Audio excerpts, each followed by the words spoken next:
I wanted to read to you guys. Actually, I wanted to read with you, but since I cannot because of all of the weird schedule this week, I'm going to read chapter 11 to you.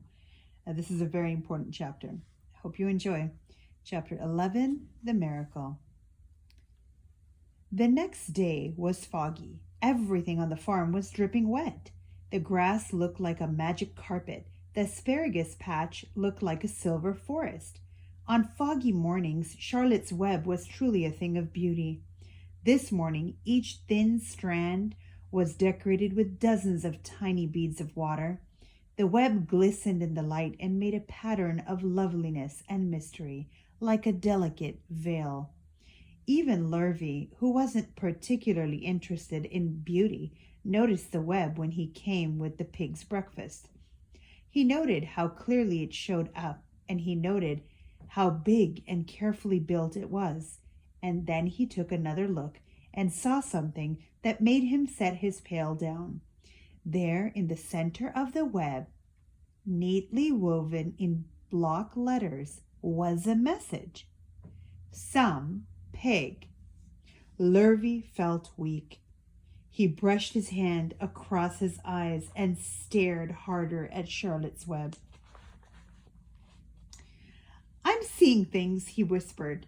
He dropped to his knees and uttered a short prayer. Then, forgetting all about Wilbur's breakfast, he walked back to the house and called Mr. Zuckerman. I think you'd better come down to the pig pen, he said. What's the trouble? Asked Mr. Zuckerman. Anything wrong with the pig? Not exactly, said Lurvy. Come and see for yourself. The two men walked silently down to Wilbur's yard. Lurvy pointed to the spider's web. Do you see what I see? He asked. Zuckerman stared at the writing on the web. Then he murmured the words, Some pig. Then he looked at Lurvy. Then they both began to tremble. Charlotte, sleepy after her night's exertion, smiled as she watched. Wilbur came and stood directly under the web. Some pig, muttered Lurvy in a low voice. Some pig, whispered Mr. Zuckerman. They stared and stared for a long time at Wilbur. Then they stared at Charlotte. You don't suppose that spider began, Mr. Zuckerman, but he shook his head and didn't finish the sentence. Instead, he walked solemnly up to the house and spoke to his wife. Edith, something has happened, he said in a weak voice.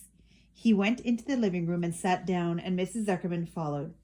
I've got something to tell you, Edith, he said. You better sit down. Mrs. Zuckerman sank into a chair. She looked pale and frightened. Edith, he said, trying to keep his voice steady, I think you had best be told that we have a very unusual pig. A look of complete bewilderment came over Mrs. Zuckerman's face. Homer Zuckerman, what in the world are you talking about? She said. This is a very serious thing, Edith, he replied. Our pig is completely out of the ordinary. What's unusual about the pig? Asked Mrs. Zuckerman, who was beginning to recover from her scare. Well, I don't really know yet, said Mr. Zuckerman, but we've received a sign, Edith, a mysterious sign. A miracle has happened on this farm. There is a large spider's web in the doorway of the barn cellar right over the pig pen, and when Lurvy went to feed the pig this morning, he noticed the web because it was foggy, and you know how a spider's web looks very distinct in a fog, and right spank in the middle of the web, there were the words, Some pig. The words were woven right into the web. They were actually part of the web.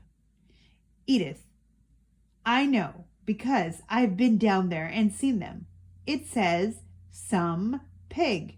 Just as clear as can be. There can be no mistake about it. A miracle has happened and a sign has occurred here on earth, right on our farm, and we have no ordinary pig. Well, said Mrs. Zuckerman, it seems to me you're a little off. It seems to me we have no ordinary spider. Oh, no, said Zuckerman. It's the pig that's unusual. It says so, right there in the middle of the web. Maybe so, said Mrs. Zuckerman. Just the same, I intend to have a look at that spider. It's just a common gray spider, said Zuckerman. They got up and together they walked down to the Wilbur's yard. You see, Edith, it's just a common gray spider. Wilbur was pleased to receive so much attention. Lurvy was still standing there, and Mr. and Mrs. Zuckerman, all three, stood for about an hour, reading the words on the web over and over and watching Wilbur. Charlotte was delighted with the way her trick was working. She sat without moving a muscle and listened to the conversation of the people. When a small fly blundered into the web just beyond the word pig, Charlotte dropped quickly down, rolled the fly up, and carried it out of the way. After a while, the fog lifted. The web dried off, and the words didn't show up so plainly. The Zuckermans and Lurvy walked back to the house. Just before they left the pig pen, Mr. Zuckerman took one last look at Wilbur. You know, he said in an important voice, I've thought all along that the pig of ours was an extra good one. He's a solid pig. That pig is as solid as they come. You notice how solid he is around the shoulders, Lurvy? Sure I do, said Lurvy. I've always noticed that pig. He's quite a pig. He's long and he's smooth, said Mr. Zuckerman. That's right, agreed Lurvy. He's as smooth as they come. He's some pig. When Mr. Zuckerman got back to the house, he took off his work clothes and put on his best suit. Then he got into his car and drove to the minister's house.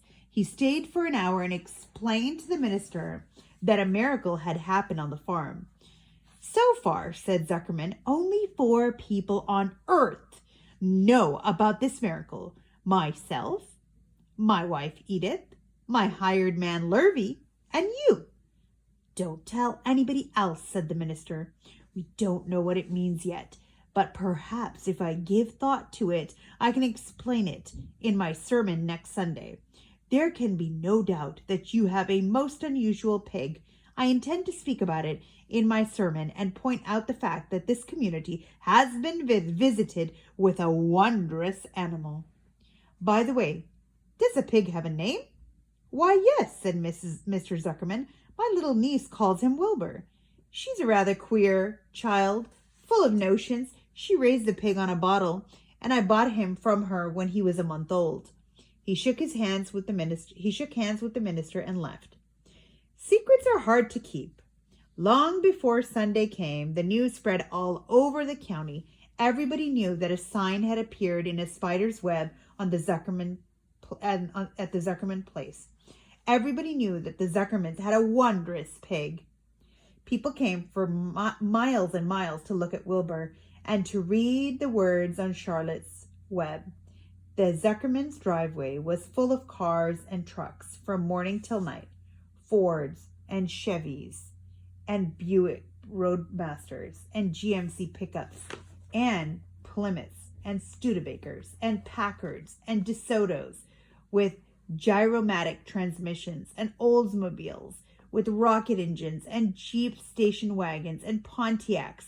The news of the wonderful pig spread clear up into the hills, and farmers came rattling down in buggies and buckboards to stand hour after hour at Wilbur's pen, admiring this miraculous animal. All said they had never seen such a pig before in their lives. When Fern told her mother that Avery had tried to hit the Zuckerman spider with a stick, Mrs. Arabelle was so shocked that she sent Avery to bed without any supper as a punishment. In the days that followed, Mr. Zuckerman was so busy entertaining visitors that he neglected his farm work. He wore his good clothes all the time now, got right into them when he got up in the morning. Mrs. Zuckerman prepared special meals for Wilbur. Lurvy shaved and got a haircut, and his principal farm duty was to feed the pig while people looked on. Mr. Zuckerman ordered Lurvy to increase Wilbur's feedings from 3 meals a day to 4 meals a day. The Zuckermans were so busy with visitors, they forgot other things on the farm. The blackberries got ripe, and Mrs. Zuckerman failed to put up any blackberry jam. The corn needed hoeing, and Lurvy didn't find time to hoe it. On Sunday, the church was full. The minister explained the miracle. He said that the words on the spider's web proved that human beings must always be on the watch for the coming of wonders. All in all, the Zuckerman's pig pen was the center of attraction. Fern was happy, for she felt that Charlotte's trick was working and that Wilbur's life would be saved. But she found that the barn was not nearly as pleasant. Too many people. She liked it better when she could be alone with her friends, the animals.